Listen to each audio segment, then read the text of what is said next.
വിളിക്കപ്പെട്ടവർ ദൈവസ്നേഹത്തിന്റെ പ്രത്യാശാമുഖങ്ങൾ.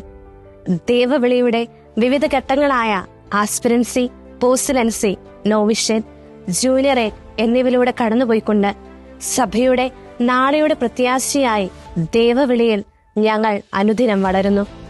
പ്രതിസംസ്കാരത്തിന്റെ പ്രവാചകരാകുവാനുള്ള ദൈവിക സ്വരത്തിനുള്ള പ്രത്യുത്തരമായ സമർപ്പിത ജീവിതം, വിശുദ്ധിയിൽ മുന്നേറുവാൻ വിനയത്തോടും തീഷ്ണതയോടും ക്രിസ്തുവിനെ അനുഗമിക്കുവാൻ ഞങ്ങളെ ശക്തരാക്കുന്നു. കാരണം മനുഷ്യബുദ്ധിയുടെ സൂചികൾക്കപ്പുറത്ത് നിൽക്കുന്ന ദൈവവിളിയുടെ സവിശേഷത ജന്മാന്തരങ്ങൾക്ക് മുമ്പേ നൽകപ്പെട്ട ദൈവിക ദാനമാണ്. അതെ, ദൈവരാജ്യത്തിനായി സ്വജീവിതങ്ങളെ സമർപ്പിച്ചിരിക്കുന്ന ഞങ്ങൾ പ്രത്യാശയുടെ ചിറകുകളാണ്.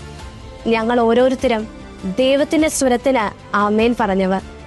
ഞാൻ നിന്നെ പേര് ചൊല്ലി വിളിച്ചിരിക്കുന്നു, നീ എന്റേതാണ് എന്ന ദൈവവചനത്തിന്റെ ജീവിക്കുന്ന സാക്ഷികൾ. വിനയത്തോടും ആവേശത്തോടും ചേർന്ന് ഞങ്ങൾ ക്രിസ്തുവിന്റെ വഴിയിൽ നടക്കാൻ തയ്യാറെടുക്കുന്നു.